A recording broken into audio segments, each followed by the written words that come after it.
今回はガラモン。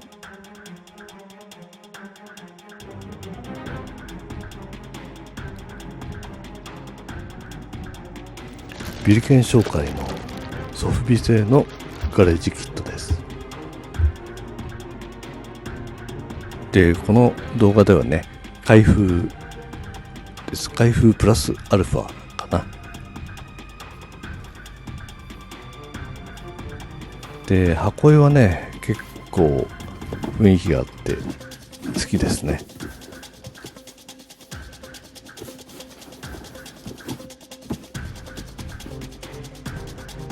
開けていきます。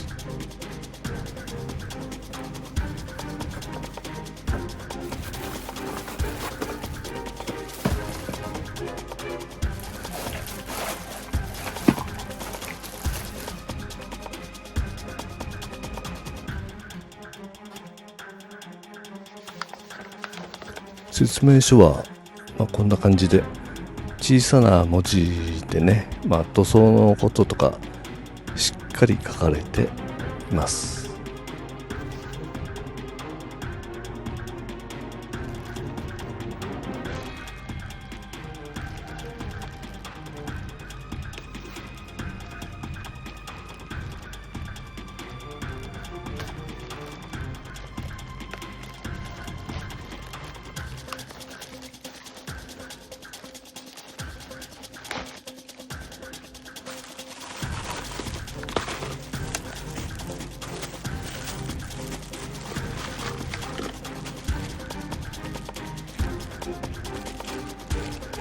で、これ一つ一つつけていくんですかね。と思ったら、全部じゃなかったですね。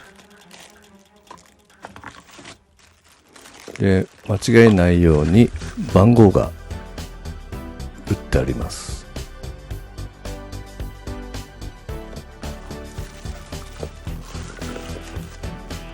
で、このキットはね、最初は2012年に出て、その後のこれは再販のものです。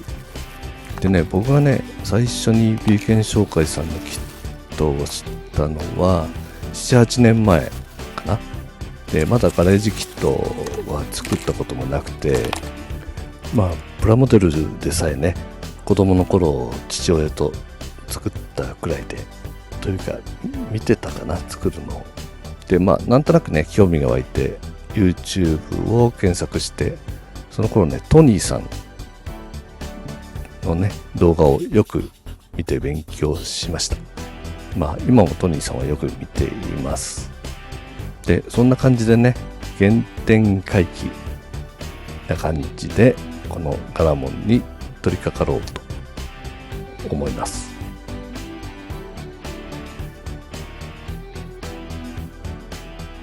で、画面の方はね、パーツをカットしています。マジックリンでね、ゴシゴシ洗って温めてバリを取っているところです。手を切らないようにね、注意してください。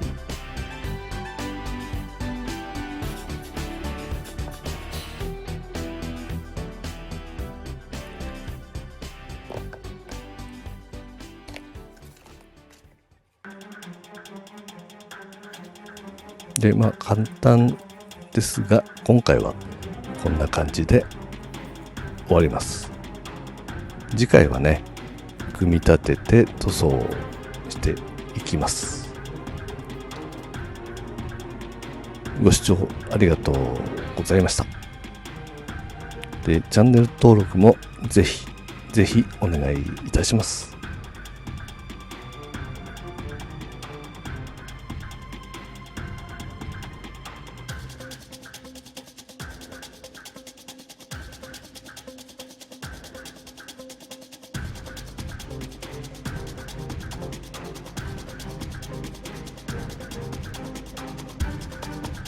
それではまた。